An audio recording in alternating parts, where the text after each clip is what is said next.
नमस्कार साथियों, स्वागत है आप सभी का हमारे खुराना क्लासेस यूट्यूब चैनल पर। आज की इस क्लास या सेशन के अंतर्गत हम बात करेंगे राजस्थान की प्राचीन सभ्यताएं। वेरी वेरी इम्पोर्टेंट चैप्टर है इतिहास का, और आप लोगों के लिए मैं ऐसी कोई एक भी सभ्यता नहीं छोड़ूंगा जो आपके सिलेबस से बाहर होगी, उसको भी मैं करा दूंगा लगभग। इसकी चिंता मत करो आप लोग, क्योंकि रेट के अंदर 5 ही सभ्यता दे रखी है, लेकिन अक्सर प्रश्न 5 के अलावा भी पूछा जा सकता है। ठीक है, कई बार एग्जामिनर उठा लेता है प्रश्न, तो आपको टेंशन नहीं लेने की है बिल्कुल भी। पूरा का पूरा पढ़ेंगे, हम कॉन्सेप्ट के साथ पढ़ेंगे। बस हमारे पास डिजिटल पैनल नहीं है साथियों, तो क्या हुआ, आपको चिंता नहीं करनी है। पर देखिएगा, सबसे पहले पढ़ेंगे हम कालीबंगा सभ्यता। क्लास को लाइक ज़रूर ठोक दो प्लीज़ साथियों, क्योंकि मेरे पास डिजिटल पैनल तो नहीं है, पर आपके लिए सेवा पूरी दूंगा। यहाँ पर कंटेंट एकदम शानदार व्यस्त दूंगा। आप जिसको 15,000 रुपये की कोचिंग में करके आते हो, उससे भी बेहतर आपको जीके यहाँ से पूरा मिल जाएगा। क्लासें पूरी होंगी जीके की, चिंता मत कीजिएगा। कालीबंगा जो शब्द है, इसका अर्थ होता है साथियों काली चूड़ियाँ। क्या होता है? काली चूड़ियाँ। और कालीबंगा सभ्यता जो है वो घग्गर नदी के किनारे विकसित हुई थी, हनुमानगढ़ जिले में। स्थान पूछा जाए तो क्या होगा? हनुमानगढ़। ध्यान रखना, कौन सा जिला है? हनुमानगढ़ है, घग्गर नदी के किनारे। इसका समय काल पूछा जाए तो याद रखना, इसका समय काल 2 चरणों में माना जाता है। पहला है 2400 से लेकर 2250 ईसा पूर्व, और दूसरा चरण है 2200 से लेकर के 1750 ईसा पूर्व। ध्यान रखें दोनों ही। ओके, इसके खोजकर्ता विशेषकर याद रखें, इसके खोजकर्ता हैं हमारे Amalanand Ghosh. Very very important. 1952 में इन्होंने कालीबंगा सभ्यता की खोज की थी। इसके उत्खननकर्ताओं में नाम याद रखें। उत्खननकर्ता हैं कौन है साथियों? ब्रजवासी लाल। कौन है? बीबी लाल भी पढ़ते हैं इसको हम। दूसरे हैं बीके थापर, यानी बाल कृष्ण थापर। इन्होंने 1961 से लेकर 69 के मध्य में इसका उत्खनन किया था। इनके अलावा इनके और भी सहयोगी थे, जिनके नाम आपको एग्जाम में अक्सर देखने को मिलते हैं। उनमें थे जेबी जोशी, एमडी खरे, और केएम श्रीवास्तव, और एसजी जैन। ये नाम भी कालीबंगा सभ्यता के उत्खननकर्ताओं में गिने जाते हैं। प्रश्न यहाँ से पूछा गया था कि कालीबंगा सभ्यता का उत्खनन कितने स्तरों में हुआ था? तो आंसर क्या होगा आपका? 5 स्तरों में हुआ था भाई। ये पूछा जा चुका है प्रश्न कि उत्खनन 5 स्तरों में हुआ था कालीबंगा का। कैसे हुआ था? तो देखेंगे, पहला चरण, दूसरा चरण और तीसरा चरण जो हुआ था, यानी तीसरे स्तर पर इनमें जो अवशेष मिले थे वो मिले थे हड़प्पा से पहले के। प्रथम, द्वितीय और तृतीय स्तर में जो खुदाई की गई थी उस समय पर अवशेष मिले हड़प्पा से पूर्वकालीन। चौथे और पांचवा जो स्तर था उसमें हड़प्पा के समकालीन अवशेष मिले थे। नोट कर लें आप लोग इस बात को। प्रश्न पूछा गया है कि स्वतंत्रता प्राप्ति के बाद भारत में खुदाई की जाने वाली पहली सभ्यता कौन सी थी? आंसर होगा आपका कालीबंगा सभ्यता, क्योंकि 1952 में इसकी खोज हुई थी भाई, है ना। 1961 से 69 तक इसकी खुदाई की गई थी। तो हुआ ना, स्वतंत्रता प्राप्ति के तुरंत बाद पहली सभ्यता कौन सी है? कालीबंगा है। नोट कर लें। 1961 ईस्वी में कालीबंगा सभ्यता पर 90 पैसे का डाक टिकट भी जारी किया जा चुका है। Very very very important. Balkrishna Thapar ने कालीबंगा सभ्यता का समय काल C14 कार्बन रेडियो पद्धति के अनुसार कौन सा बताया है? 2300 ईसा पूर्व बताया है। किसने? बालकृष्ण थापर ने।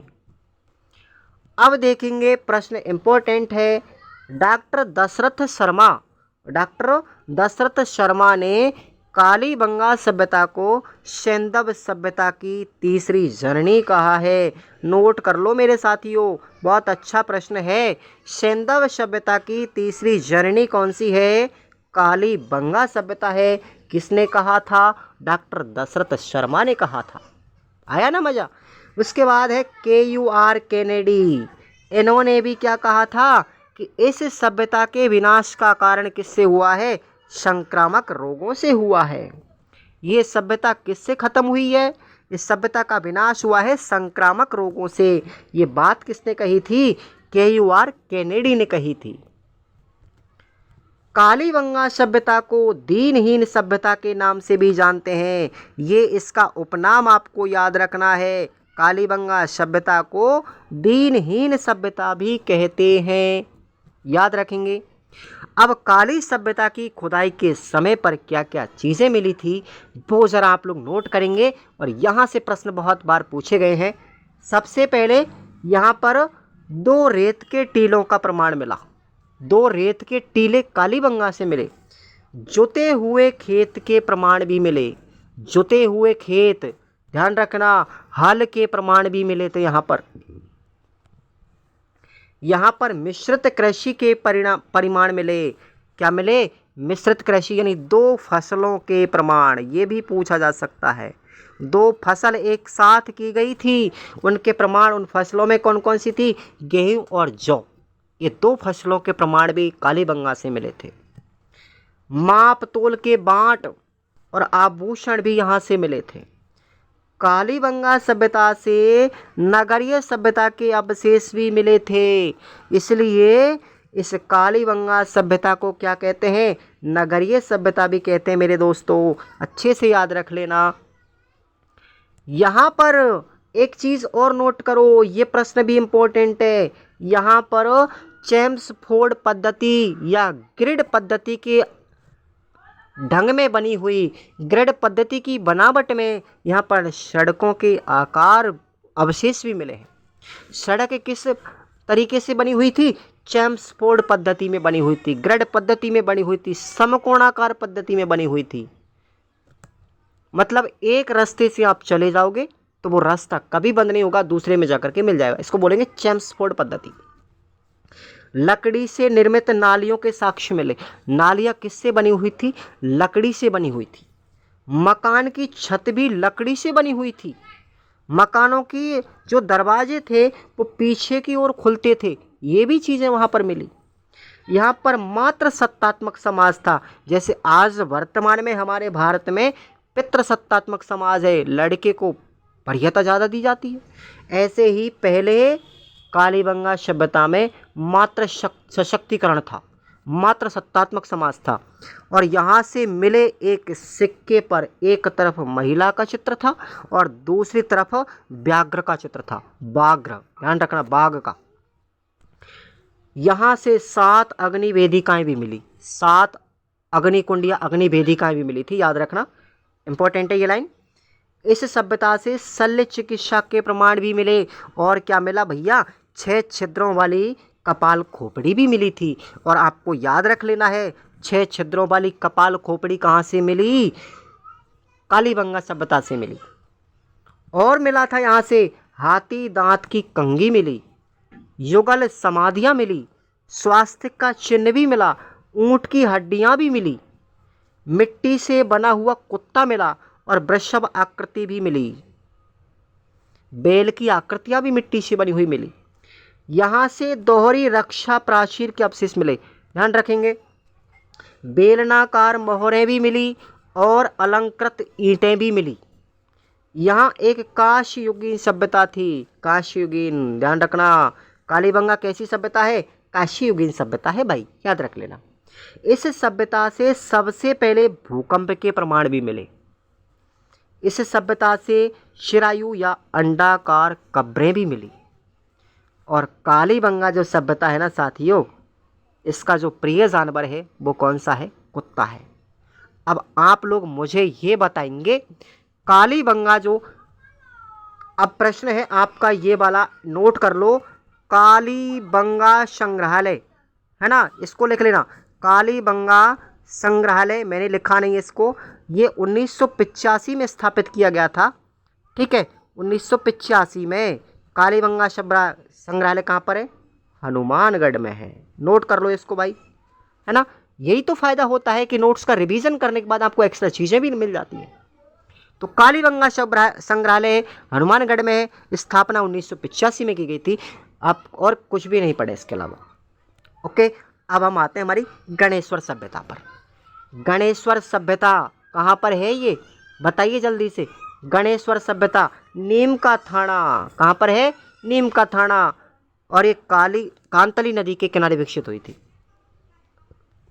इसके उत्खननकर्ता कौन है? रतन चंद्र अग्रवाल और कौन है? विजय कुमार।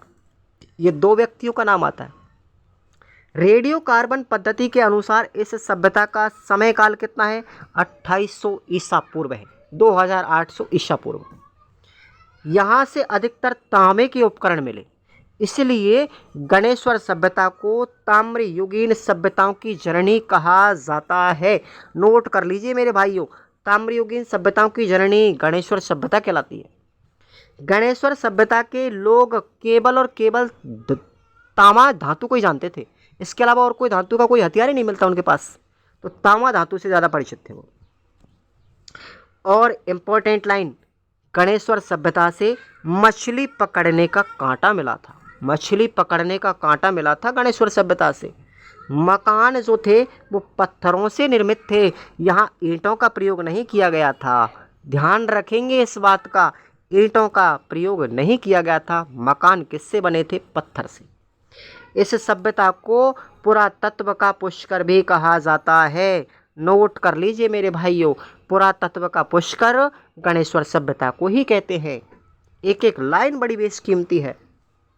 यहाँ से कपिशवर्णी मृदभांड मिट्टी के बर्तन मिले, 2000 ताम्र आयुध भी मिले।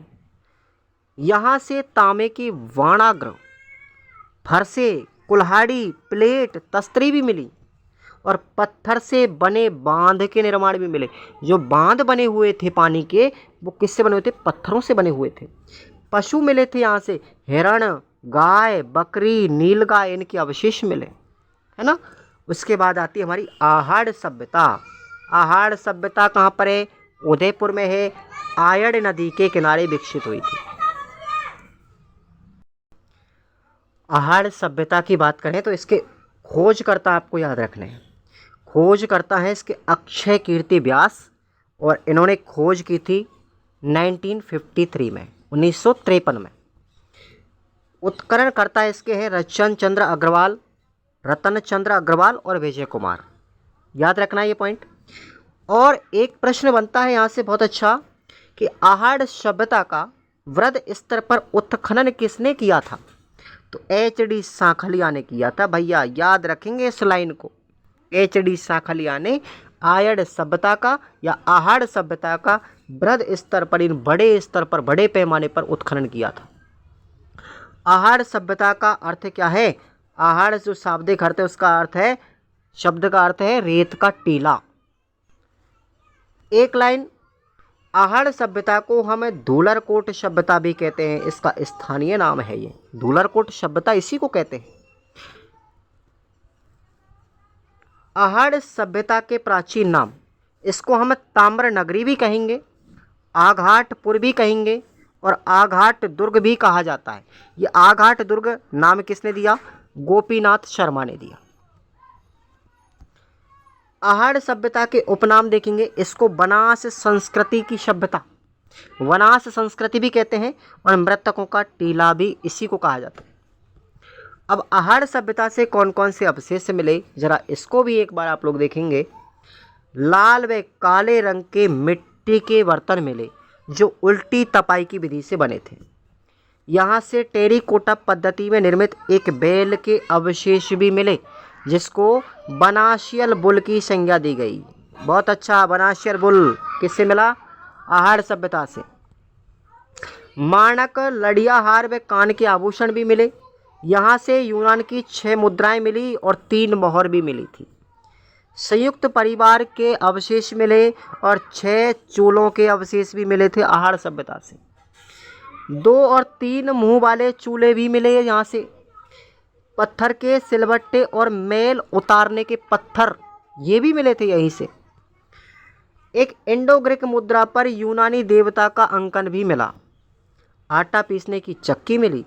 ज्वार, गेहूं, चावल के अवशेष मिले। कच्ची मिट्टी से निर्मित मकान थे। कच्ची ईंटों से निर्मित मकान भी मिले जिनकी आकृति कैसी थी, आयताकार थी। अनाज रखने के मिट्टी की कोठियाँ भी मिली, और इन कोठियों को या बर्तनों को क्या कहते हैं, कोठे वे गोरे कहा जाता है। बिना हत्थे का ईरानी जलपात्र मिला, ध्यान रखना, बिना हत्थे का ईरानी जलपात्र जो ईरान और बलूचिस्तान से क्या रखता, समानता रखता था। एक धूप की दानी भी मिली, धूपदानी, और यहाँ पर जलते हुए दीपक के अवशेष भी मिले थे। क्या मिले, जलते हुए दीपक के अवशेष आहार सभ्यता से। उसके बाद हमारी है बालाथल सभ्यता। बालाथल सभ्यता भी उदयपुर में है, बल्लभ नगर में, और ये आयड नदी के किनारे ही विकसित हुई थी। इसके खोजकर्ता हैं BN मिश्र, यानी बीरेंद्र नाथ मिश्र। 1963 में इसकी खोज की गई थी। इसके खोजकर्ताओं में नाम आपको याद रखने हैं, वीरेंद्र नाथ मिश्र हैं, BS शिंदे, RN मेहंते, ललित पांडे और देवी कोठारी। ध्यान रखना, उत्खनन कब हुआ था, 1993 में। अब आपको एक चीज़ याद रखनी है, बालाथल जो सभ्यता है उससे हाथ से बुने हुए सूती वस्त्र कपड़े के अवशेष मिले थे। ध्यान रखना अच्छी तरीके से, सूती वस्त्र के अवशेष मिले थे बालाथल से। लेकिन इससे पहले अवशेष कहाँ मिले, बैराट सभ्यता से। लाइन क्या कह रही है कि बैराट सभ्यता के बाद में बालाथल दूसरी सभ्यता है जहाँ से सूती वस्त्र के अवशेष मिले थे। तो भैया दूसरे नंबर पर कहाँ मिले सूती वस्त्र के अवशेष, बालाथल में, और पहली बार कहाँ पर मिले थे, बैराठ में मिले थे। बालाथल सभ्यता की बात करें तो यहाँ से 5 लोहा गलाने वाली भट्टियाँ भी मिली, और इसको हम ताम्रपाषाण युगीन सभ्यता भी कहते हैं बालाथल को। इसका समय काल आपको याद रखना है, 3000 ईसा पूर्व से लेकर के 2500 ईसा पूर्व के मध्य माना जाता है।